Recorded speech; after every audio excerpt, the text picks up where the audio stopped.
Hello, everyone. Thank you for joining us today for this training. I am Zubaida Akbar. I lead the Afghanistan program for Freedom Now.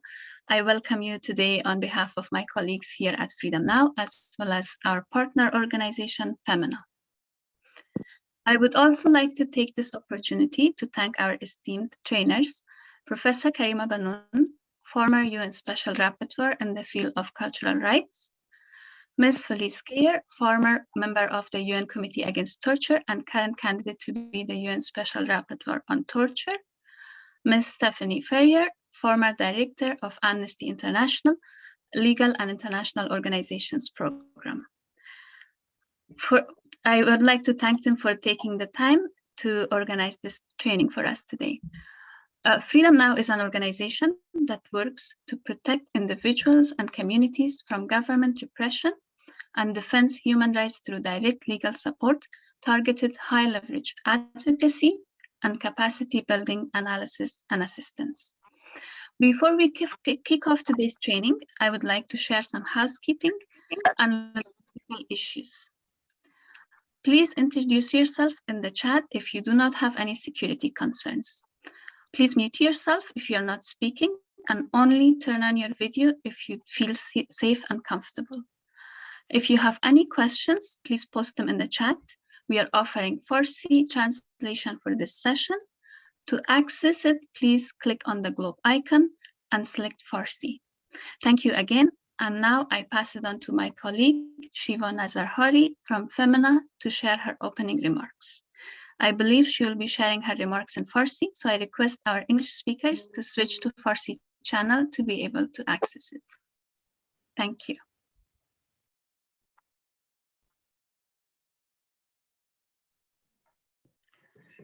Hi everyone. سلام به همگی.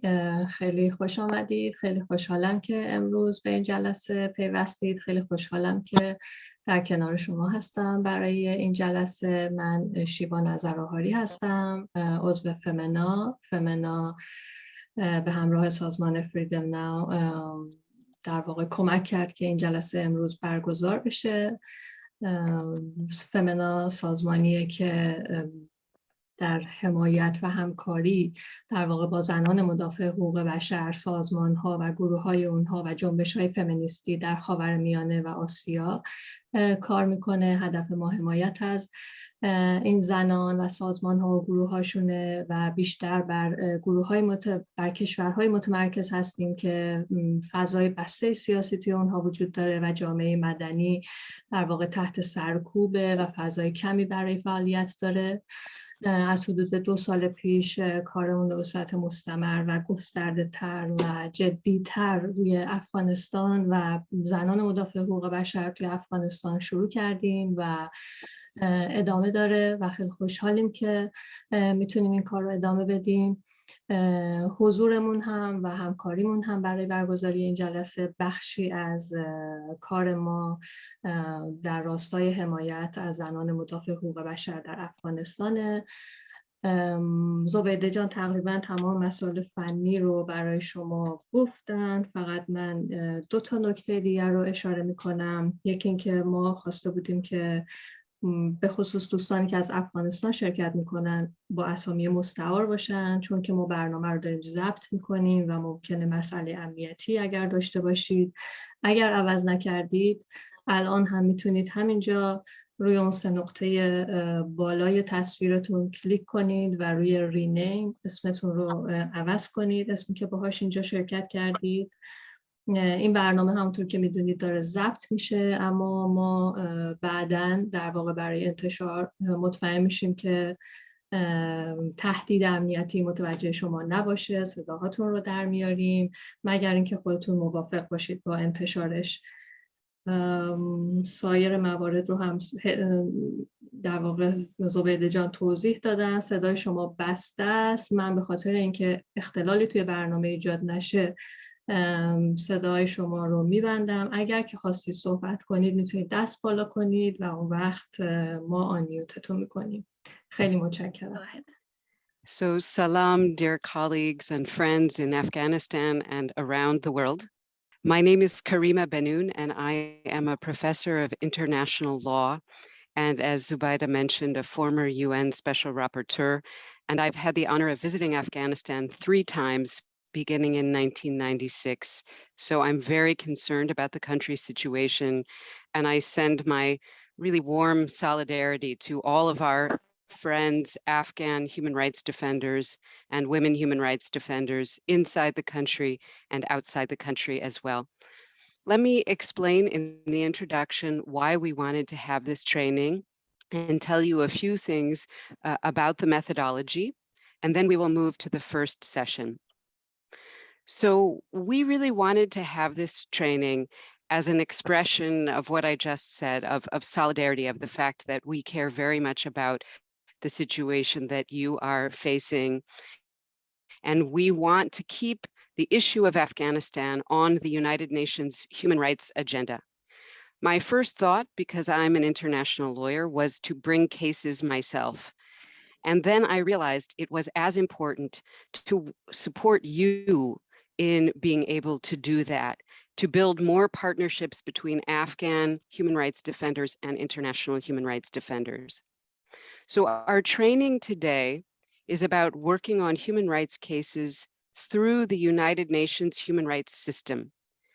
And I want to say from the very beginning that working through the UN system is only one way of working on human rights issues. In some instances, it can be successful, but it can also be slow and sometimes frustrating, and sometimes it doesn't give the results that we want, at least quickly. But it's worth considering and it's worth trying. This is another possible method of putting pressure on the authorities, the de facto authorities. It's another tool in the toolkit of human rights defenders, something that you can consider using. The United Nations is meant to belong to all of us, we the peoples of the United Nations, as the saying goes. And what we want is to start providing the information so that you can choose whether or not you wish to work in this space, and if you wish to work in this space, how you will do so. So our methodology here was consultative. We were very concerned with working closely together and putting this training on Afghan human rights defenders and international human rights defenders. And I should say that we know that here among the participants, there may be different levels of experience with these issues at the UN. And so we're trying to find the right level, the median level. Please know that we have worked very hard, all of us, to prepare this meeting in the best way possible, but we realize there may still be some small difficulties, so please bear with us. The most important thing I think to think about is what is the outcome? What is the goal that we're hoping to achieve here today? For me, what I imagine, what I would like to see is the creation of perhaps a small working group that would bring cases from Afghanistan, about Afghanistan, to the UN human rights system, perhaps bringing together human rights defenders inside Afghanistan and outside. We will suggest a number of options today, and later on, strategic choices have to be made about which of these options are the best in the current situation that you face. I want to thank the other trainers very sincerely, Felice Gaer and Stephanie Farrior, without whom it would have been impossible really for me to do the work that I did on the substantive part of the content for the training. And I want to thank Freedom Now and FEMENA and all of the co-organizers. And I have to especially for a moment mention Zubaida Akbar, because I took so much of her time in organizing this. And most of all, I want to thank the participants, especially those of you who are with us despite logistical and other obstacles today. It's really a sincere honor to be with you. So now I'm turning to the first session. And you will see, if you look at the agenda, which was provided, that the first session provides an overview of the UN human rights system and some system. I will speak first, and then I will hand over to Felice, and then we will have an opportunity for questions, and that will be through the chat. So please do write down your questions while we are talking. Just a few words of introduction before I turn to my presentation. You may hear us use the word government sometimes, and I want to be clear that nothing we say should be understood to imply recognition of the Taliban as the government. We understand that this is a very sensitive and controversial issue. When we use the term government, it is simply because this is the term used generally in the UN system to refer to the relevant authorities in any country. And we understand that this is an issue that has to be carefully considered in this case. Again, a reminder, including to myself, that we're working with interpretation, and please let us know in the chat if there is any problem with that or if we need to speak slower. It's very important to us that the participants working in different languages feel equally included in this workshop. We also have limited time, so Zubaida Jan in a moment will begin kindly timing me, and then I will serve as the facilitator and timekeeper with the other trainers. And if you'll just bear with me for a moment, I'm now going to put up my PowerPoint. So this brings us to the first session, and Zubaida, if you would kindly start the 15-minute clock for me now. So I'm going to speak for 15 minutes, introducing us to the session, and then speaking about several parts of the UN human rights system. And you have here my Twitter handle if you wish to be in touch that way. So what are the goals of this first session? Well, Felice and I are hoping to offer an overview, a summary of the United Nations human rights system. We're hoping that you may learn something about the UN Human Rights Council and also about what is called the Special Procedures System of the Human Rights Council, and also about a separate part of the UN Human Rights System, which is the treaty body system. And we will explain what each of these things are. We will also offer an introduction to opportunities for civil society to engage with this human rights system. And later on in the second session, Stephanie will complete that discussion. And I see, by the way, that there are a few people waiting to be admitted to the Zoom. So here you have an organizational chart of the entire United Nations system, or at least much of it.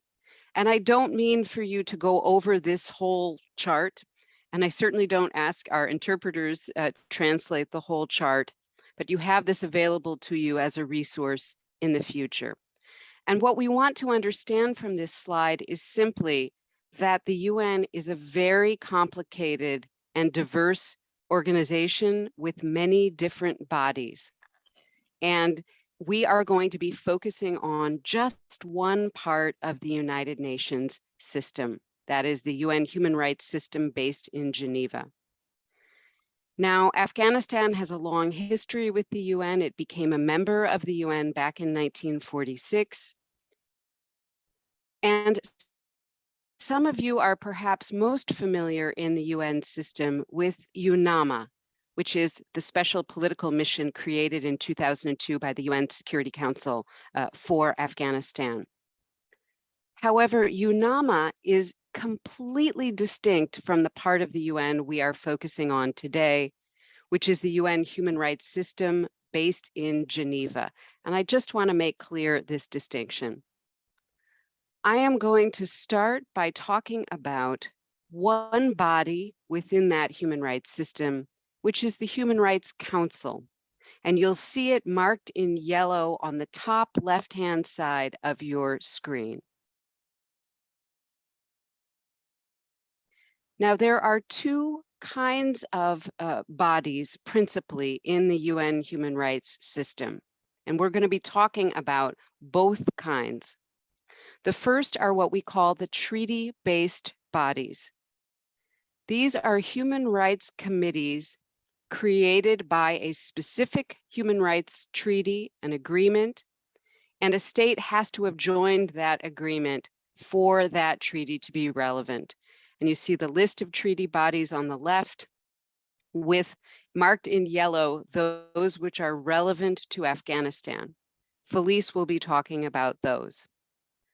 Then we have what are called the UN charter-based bodies. These are bodies which apply to all member states of the UN just by being a part of the UN charter system. And these include the Human Rights Council, which I will be discussing, and some others. And I am going to turn to those now. So what is this UN Human Rights Council that we saw highlighted in yellow on the chart? It is the highest political body in the UN system in the field of human rights. And when I say political body, that means it is made up of states, 47 states that are elected to the Human Rights Council, and that really are meant to take the lead on human rights issues in the UN system. They can discuss any thematic issue and any country situation. The Human Rights Council meets in 3 regular sessions every year, but it can also have special sessions to address human rights violations and emergencies, and it has done this, for example, on Afghanistan. Now, note here at the bottom, you can watch any session of the UN Human Rights Council, this highest political body in the field of human rights, on UN TV, but that would be in English with interpretation just in the official languages of the UN. But you can watch any session on UN TV on the internet. Now, I said it's a political body made up of states. Here you see the current members of the Human Rights Council. This changes every year. And because this is a political body, unfortunately, sometimes politics dominates, and you need to identify who are the friendly countries if you're going to work on a particular issue, and who are the less friendly or non-friendly countries that you need to sort of strategize about how to deal with. So what does this Human Rights Council do? Well, it does a few things. It passes resolutions, and of course you will have seen important resolutions passed, including recently on Afghanistan. And it also appoints the special procedures, and I'm going to talk about what those are in a moment. Those are independent experts appointed by the Human Rights Council. And it also carries out what is called the Universal Periodic Review. And that's what I'm going to turn to now. So there are these different methods of work of the Human Rights Council, but now we're going to look at one of them in detail, and that is the Universal Periodic Review. So this body made up of 47 states carries out a review of the human rights record of every single UN member state. And remember, this is a state-driven process within the Human Rights Council, aiming to improve the human rights situation everywhere. So when they carry out this review of any state, such as Afghanistan or any other, the Human Rights Council looks at several kinds of information. It looks at the so-called national report, which is information provided by the state. It looks also at information provided by other parts of the UN. And finally, and most importantly for us, it looks at information from what are called other stakeholders. This includes non-governmental organizations, civil society, human rights defenders. And it's important to note that civil society can provide written information to be reviewed and considered as a part of the Universal Periodic Review. But some members of civil society who have accreditation can also observe the Universal Periodic Review in person, and they can even make statements. So that is one possibility, but it requires accreditation or working in partnership with an organization that has accreditation. Now we come to a very important slide. I want to pause here. This is an advocacy opportunity for Afghan human rights defenders because there is a scheduled review of Afghanistan coming up in the Universal Periodic Review that will be done by the Human Rights Council in February of the year 2024. And in the spring of 2024, there you see April and May, with the state report, if there is one, due in February of 2024. And what this means is that Afghanistan will be reviewed by the UN Human Rights Council in the spring of 2024, and that civil society will have an opportunity to make its concerns heard. And the deadline has already been set for submitting information by civil society. That is in September of 2023. Although please note that's a tentative deadline. And I've provided here in the slide technical guidelines for making a submission and where stakeholder submissions should be sent. And it's important, if you're interested in doing this, to check for updates on the website. Now, what I would offer for your consideration is that some people in this group might set up a working group to prepare a submission for this Universal Periodic Review of Afghanistan. And of course, that submission would be due in September of 2023, which is only a little more than a year away. So by the end of this year at the latest, it would be very important to start working to prepare that submission. And this is one advocacy possibility for you to consider, and I'm happy to answer questions about that in the Q&A. So that's the end of my discussion of the Human Rights Council and its Universal Periodic Review. And now I move to another part of the UN human rights system, which is related to the Human Rights Council, and that is the special procedures of the Council. These are independent experts appointed by the Human Rights Council, this political body made up of states, but these independent experts are really the independent voice of the UN human rights system. They don't represent states, they serve in their individual capacity. They may represent and work on a country issue, so we have a special rapporteur on Afghanistan. They may work on a thematic issue, so there is, for example, a special rapporteur on torture, and their job is really to report and advise on human rights on that country, on that thematic issue, and to provide that expert voice to the Human Rights Council and really to the world. They're volunteers, very important to understand that, so there are limits of capacity because many of them have other jobs also. What do? They carry out country visits with the consent of the government. And we know that the Special Rapporteur on Afghanistan, Mr. Richard Bennett, has already been on mission to Afghanistan, but it's very important, I think, that other special procedures also go to carry out fact-finding missions, and that's something that can be lobbied for, pushed for. They send communications about specific cases to authorities and other actors, and Stephanie is going to talk about that procedure in much more detail later. They can also make public statements, and this can be on specific cases, and this can be very effective at raising awareness about a specific case or an issue. And note that among the special procedures, we have both individual special rapporteurs, one person such as I was when I was a special rapporteur, or working groups. That's a group of experts working on a particular issue. And I think it's important to consider engaging across this entire system, both with the country rapporteur, Mr. Bennett, on Afghanistan, but also with many other bodies and mechanisms so that there is a holistic approach.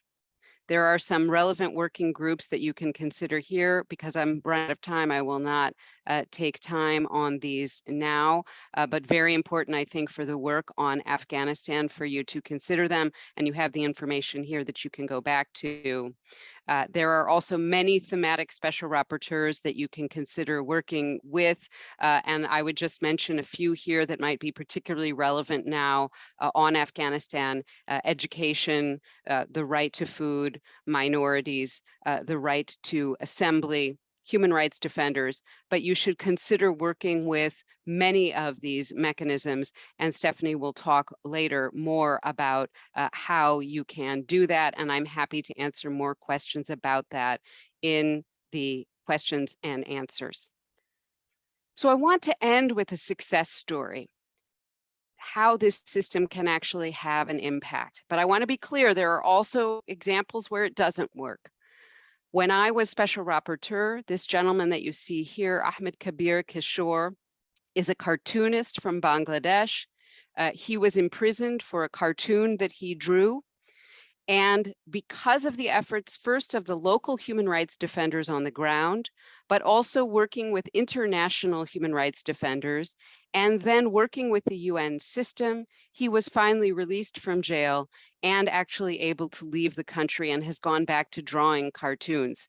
And so the UN special procedures that I just mentioned, these independent experts appointed by the Human Rights Council, sent communications to the government of Bangladesh and also made public statements. This played a part, just one part, in seeing his successful release.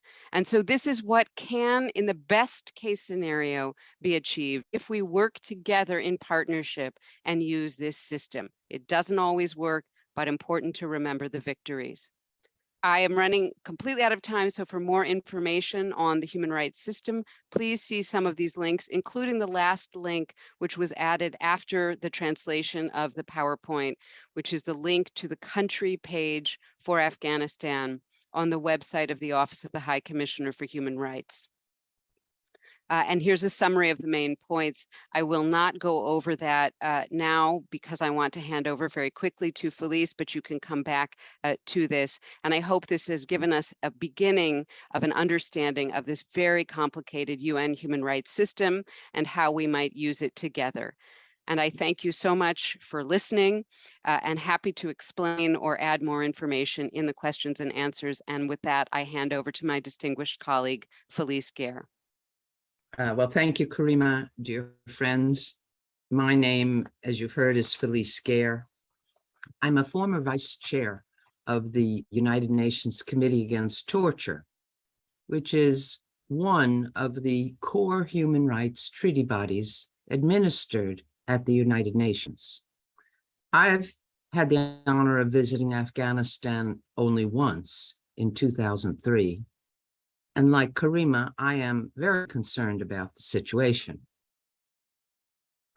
In 2017, I was one of the members who engaged in the review and scrutiny of Afghanistan as it presented its long-delayed report to the Committee Against Torture.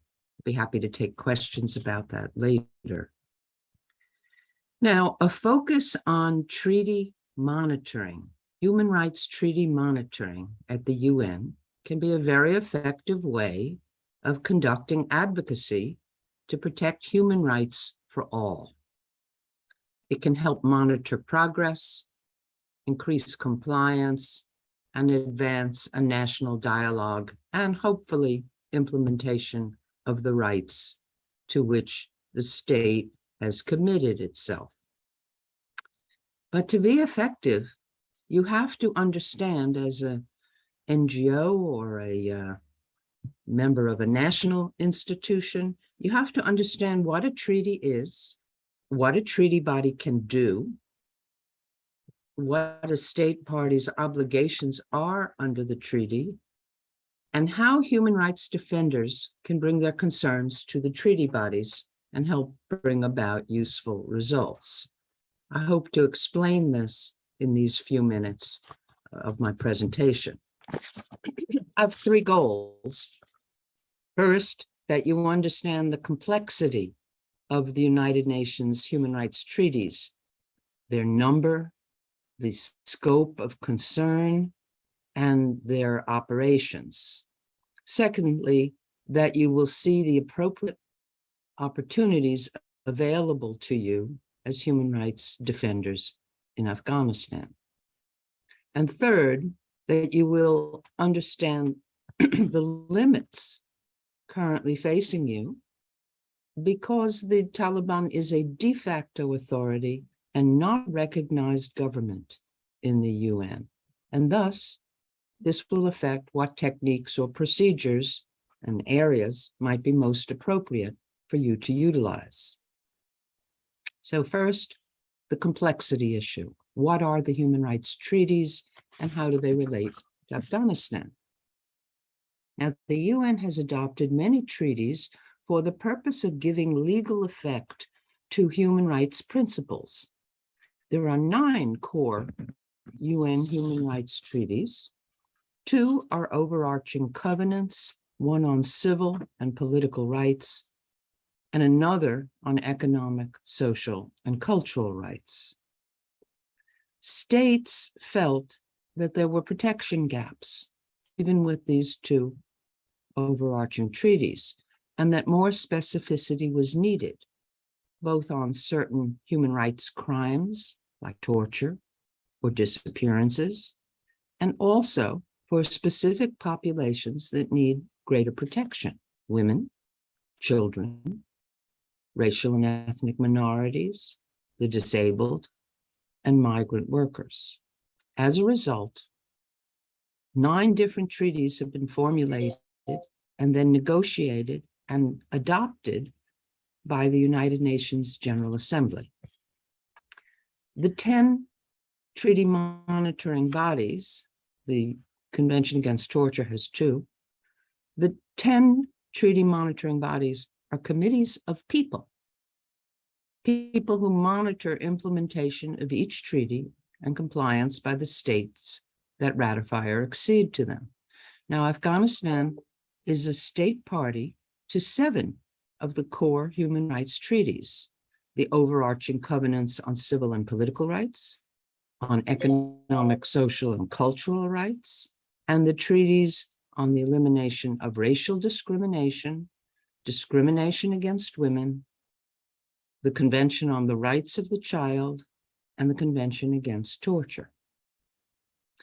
The subcommittee of the Committee Against Torture, known as the OPCAT, carries out country visits to places of deprivation of liberty. Now, Afghanistan's substantive obligations under these treaties are extensive. There are also some procedural obligations.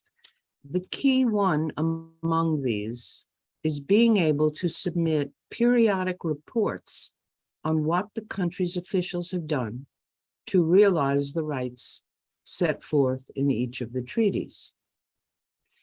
Now, these treaty monitoring committees have some other functions, although not all of them have the authority to carry out all of the functions. Some are optional and some do not exist for certain treaties. Some of them, 8 of the 10, can receive individual complaints of violations of the treaties.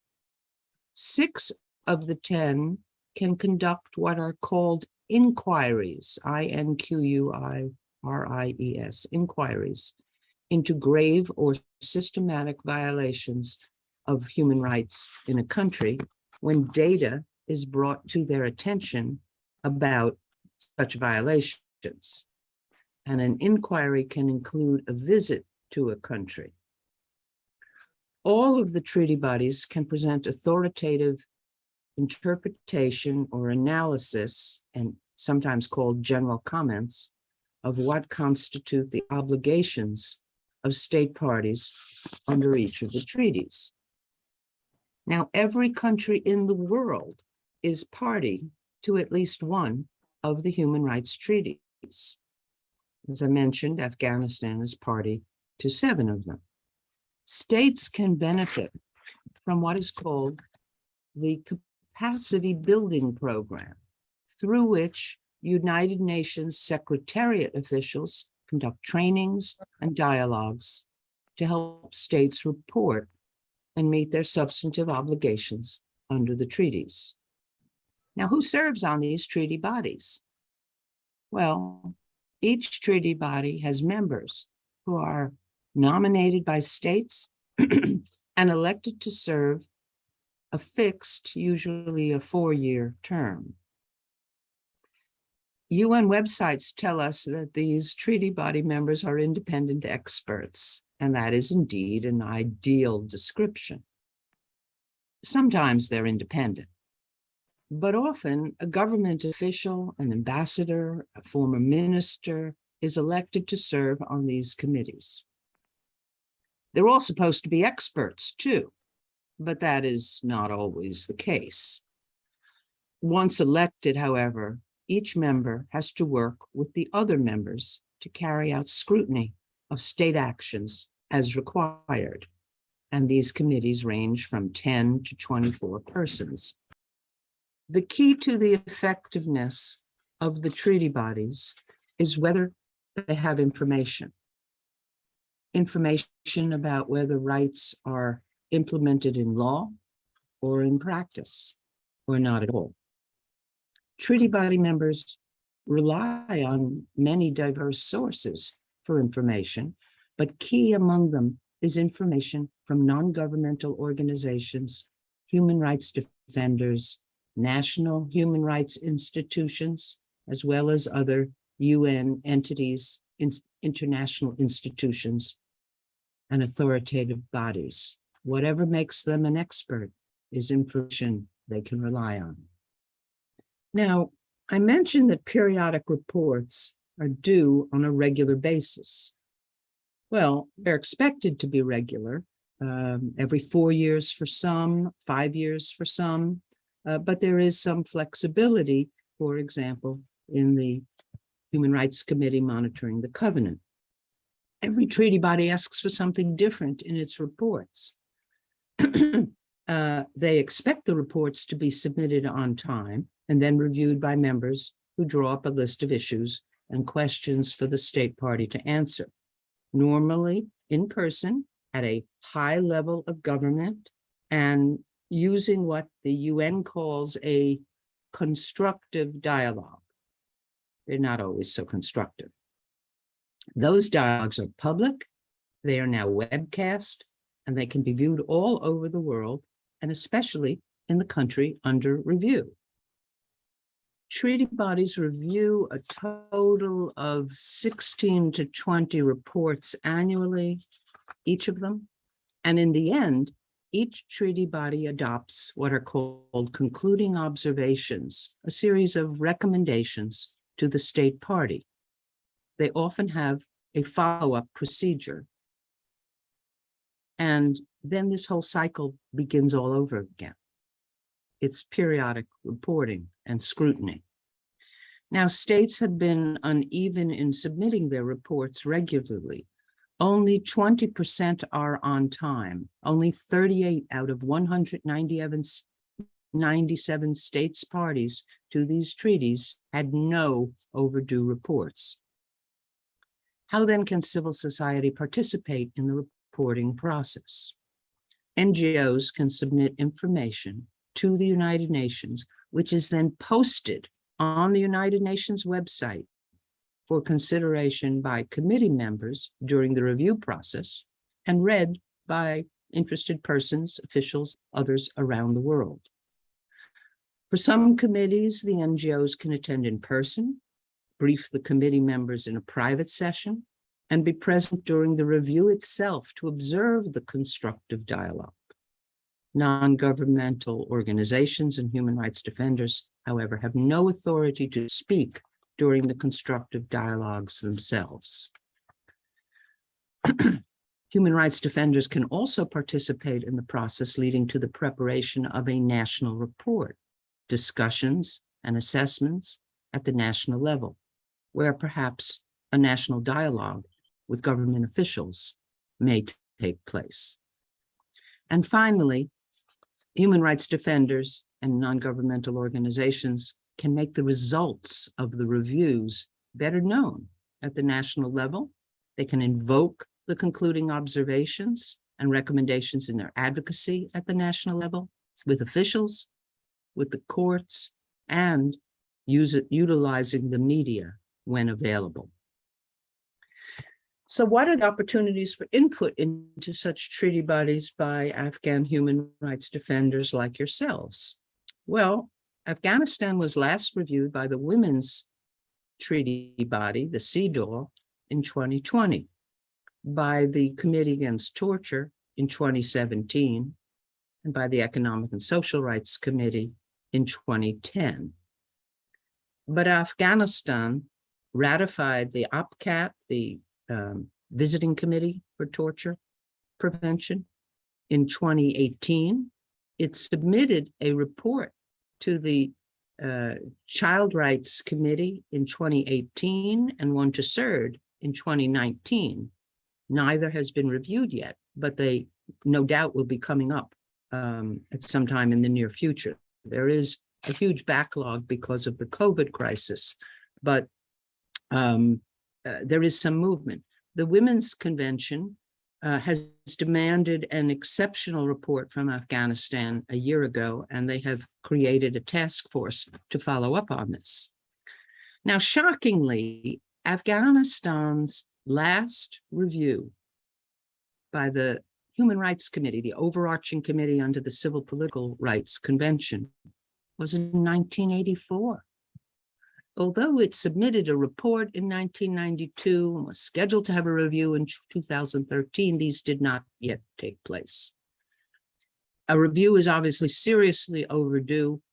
There's been essentially a 30-year lapse, and the Human Rights Committee seems to me to be a target to schedule a review with or without a formal submission from the state party.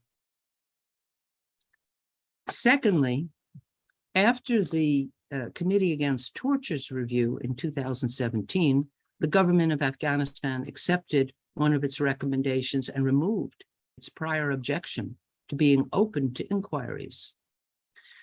These are examinations of the reports of systematic torture submitted by NGOs, non-governmental organizations.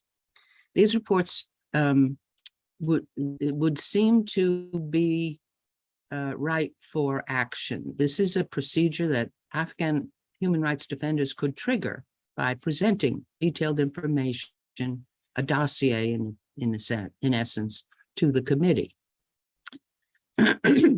Third, Afghan NGOs could engage in the work of the treaty bodies in preparing lists of issues to be presented for future consideration.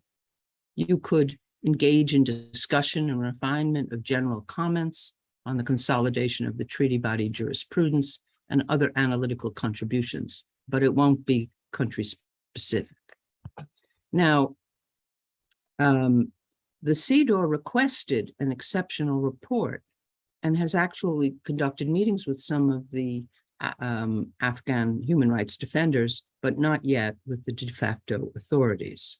This may become an avenue for future advocacy, but it's unclear at this time what it would lead to other than lists of issues, because there's no mechanism for conducting a review except with the government authorities representing the former regime.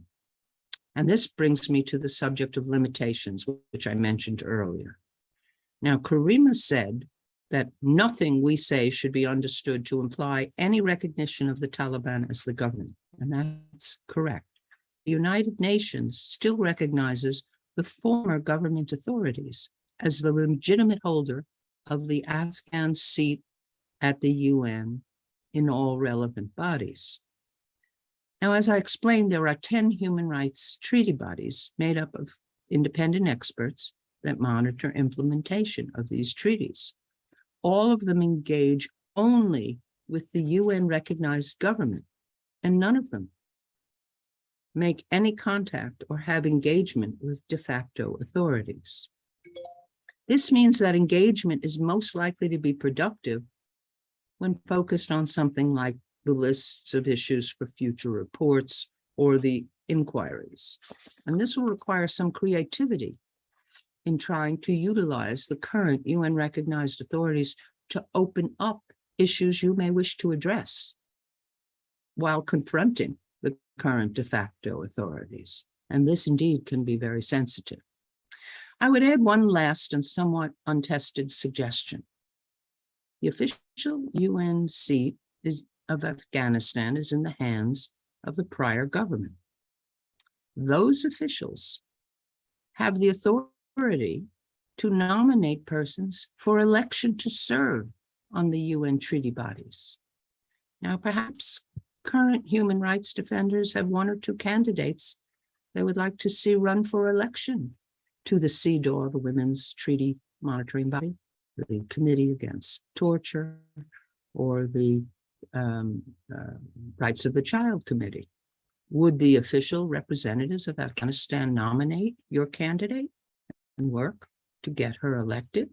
If so, she, and indirectly you, would have a 4-year term serving on one of the treaty bodies and could not be removed or replaced by any different governing party if there is future recognition of such parties.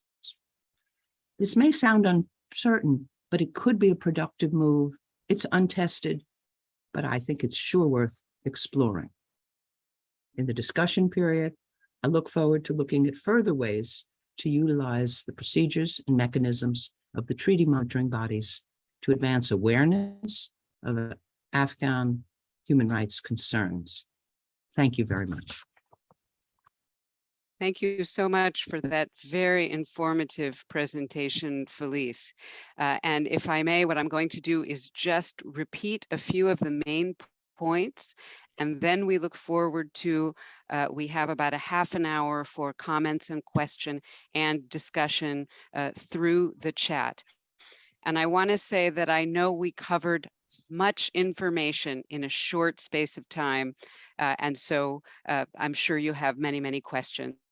But let me just repeat a few of the main points.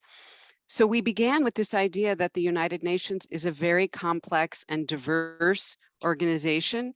We're focusing on one part of that organization, which is the UN human rights system. And even just the UN human rights system has many different kinds of bodies. And so just a quick summary of the main points. And I came to where I was saying that the UN human rights system itself, which is just one part of the bigger UN, even that UN human rights system is very complicated and diverse and has different kinds of bodies and mechanisms. And when you make the strategic choice about how to engage with the UN human rights system, you have to consider this variety of opportunities. We started looking at the Human Rights Council. Remember, that's a political body made up of states. The advantage is that when it speaks, because it is made up of states, it has a strong voice. The disadvantage is that sometimes politics dominates. Remember, this Human Rights Council, it can pass resolutions about country situations like Afghanistan. It can carry out the Universal Periodic Review, and it can also appoint the independent experts, the special rapporteurs and the working groups. That is one piece of this system. One of the ways it works is through the Universal Periodic Review, and that is a review of every single state.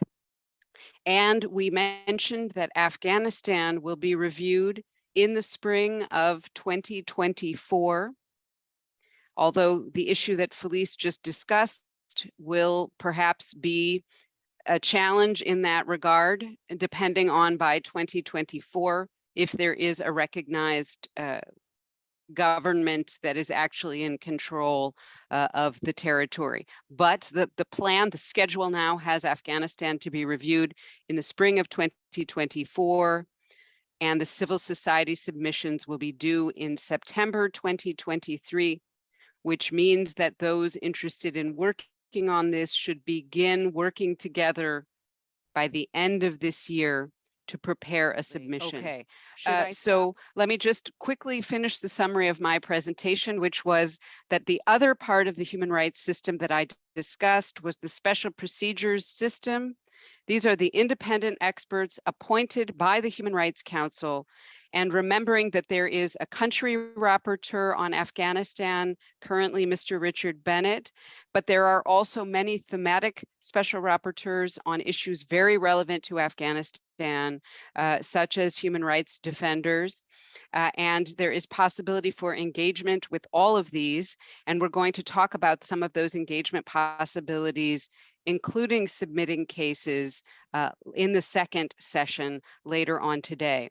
But I think the key message is that it's important to think holistically, so to think about the entire UN human rights system and think strategically about how you can use that system to keep the issue of human rights in Afghanistan on the UN's agenda. And so these are many different options to consider. So what are called UN treaty bodies made up of independent experts oversee the implementation of each of the treaties. So for an example, the Committee Against Torture monitors the implementation of the Convention Against Torture. Some treaty bodies can also carry out inquiries into systematic violations of particular human rights, and these inquiries can also possibly include a visit to the country. And Felice emphasized an important point, which is that key to effectiveness of these treaty bodies, these expert bodies overseeing the treaties, is whether or not they have the information they need about the country's situation. And she told us that one important source of that information is non-governmental organizations and human rights defenders. So that is very relevant for our discussion. Treaty bodies adopt concluding observations after they review a state's report. This can include criticisms of the human rights situation. And so that is the outcome that one is aiming to have, and that becomes an advocacy tool. And Felice also told us some important ways that civil society can participate in the reporting process so as to help strengthen those concluding observations. And this includes submitting information which can be posted even online, which can be referred to by the committee when it reviews the state. And there's also the possibility of NGOs even attending the sessions. Felice talked about some important opportunities for advocacy by Afghan human rights defenders in the treaty body system. This includes using concluding observations in your advocacy.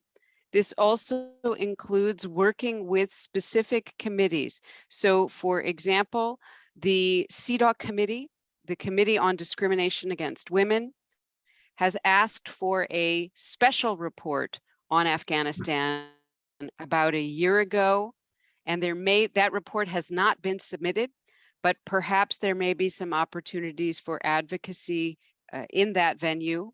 And then Felice made what I thought was a very important suggestion to consider, which is the possibility of pushing the UN Human Rights Committee to review Afghanistan, whether it gets a report from the state or not, because it has not been reviewed by this committee for a very long time. And just a reminder, the Human Rights Committee oversees the Covenant on Civil and Political Rights. And I'm only going to read one more part of the summary because I want to make sure we have time for questions and answers. My suggestion would be after that, if one of our bilingual participants could kindly in the chat translate the last part of the summary, that would be wonderful.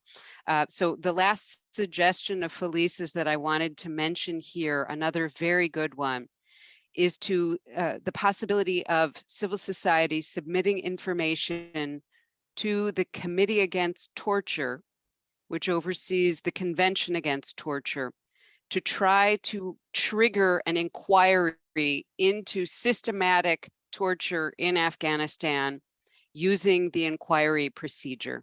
So thank you very much, Suzanne. I propose that now we turn to the Q&A, and I apologize Felice, if I didn't get everything in this summary, but we have many questions. And I'm just trying to look through the questions to go back to the first ones that came in. And I think the first question that I see in the chat is, can the Human Rights Committee organize urgent meetings about special situations like the situation in Afghanistan? And I will answer that quickly and see if there's anything Felice would like to add. Yes, this is indeed possible. And it happened recently, for example, with a special session on the situation of Afghan women. And you can find the, I believe, the recording of that session, as well as the documents related to that session on the website of the Office of the High Commissioner for Human Rights. And I will put that in the chat. And coming out of that special session, there was the adoption of another resolution on the human rights of women in Afghanistan, which I think was important, but it also didn't include enough action items, unfortunately. So yes, there is a possibility to have special sessions. Yes, it has been used on Afghanistan, but I think the question is how to make it more effective. Felice, would you like to add anything about special sessions? Well, they are common, not that common, but they take place in the Human Rights Council, where the states can act at any time on any issue. And they have done this more recently, as Karima indicated, regarding Afghanistan. But the treaty bodies have tended to be more formal, and very few of them do anything that amounts to an urgent action or a special session. They like to schedule these things routinely for every state. What is unusual is when you trigger something like the inquiry procedure, which can take years, but it can focus in on a particular urgent situation. For example, the Committee Against Torture has examined only 9 countries for inquiry procedures over the years, but arguably they are among the most severe violators. So with Afghanistan having recently removed its reservation or rejection of the inquiry procedure, this opens up a new avenue. Felice, I'm going to put a very good question from the chat to you, and that is, what happened to all the treaties which Afghanistan signed? What happened to those treaties after the Afghan government was overthrown by the Taliban? Do they have to perform these treaty obligations still? The short answer is yes. These treaty obligations remain regardless of the particular government. They are adhered to and ratified by the state, and the state has the obligation to carry them forward and to implement them. Now, there is a question of who is the recognized authority that has that responsibility. And the point I made was that without a recognized government, the UN cannot tell that government to meet up with its obligations in quite the same way that it would if the government were recognized, even if it were different. So there's a bit of a challenge there as to how to demand that the new authorities meet those obligations before they get the official recognition. And this is something that's going on now. We have seen leading figures like the UN High Commissioner for Human Rights come to Afghanistan and say, these are your obligations. And it was unofficial, but official in making those demands. And if I might add one thing, I think a key message is any group that wants to call itself the government of Afghanistan has these legal obligations. You cannot be the government of Afghanistan without recognizing these legal obligations which belong to the government of Afghanistan now under these human rights treaties. If I wanted to read a very good suggestion in the chat, which says, this person says, I suggest that a platform needs to be created so that human rights defenders can report cases from their communities. The reports should be documented and followed up on by the relevant institutions. Also, a mechanism should be there to support human rights defenders so that they have at least protection and support. From those institutions. I think that's a very important suggestion, and I encourage people interested in this kind of work to look at the website of the Special Rapporteur on Human Rights Defenders in the UN system. I will put that in the chat. And I think this is the kind of suggestion we should really discuss as a way of bringing your efforts together and also having more visibility and security for those who are doing this work. Felice, so one of the things that I think can be done when human rights defenders use the UN human rights system is to draw attention to issues that are being overlooked. And this is why I think it's so important to look at the whole system. So for example, looking at the issue of ethnic violence in certain parts of Afghanistan, which has been raised with us by some of the organizers. It would be very important, for example, to engage with the Special Rapporteur on minorities, with the Special Rapporteur on executions, and with many other bodies that one could think of. And I think very strategically submitting cases, and perhaps many cases, that would begin to build the documentary track record on these issues, which you know are happening, but unfortunately are being overlooked by the international community. And I can give you an example from the past, and Susan, tell me whenever you want me to stop, which is an example from a country in South America where there was a dictatorship in the 1970s, and the human rights lawyers there submitted literally thousands of cases to the UN system about some of the abuses, and that began to get the attention of the world. And for those in the chat who are expressing frustration that the UN has not been loud enough on these issues, I agree with you. And I think, that's why a training like this is an important opportunity to think about how we can together change that. And I just wanted to add one more possibility, see if Felice would like to say anything, and then I really want to get to the next session because it's precisely about engagement opportunities. So let me add one other thing. Something that has been done in other cases is for the human rights defenders in a particular country to form a coalition and to write responses to some of the UN reports or even critiques of those reports, which have to be documented, well argumented and reasoned.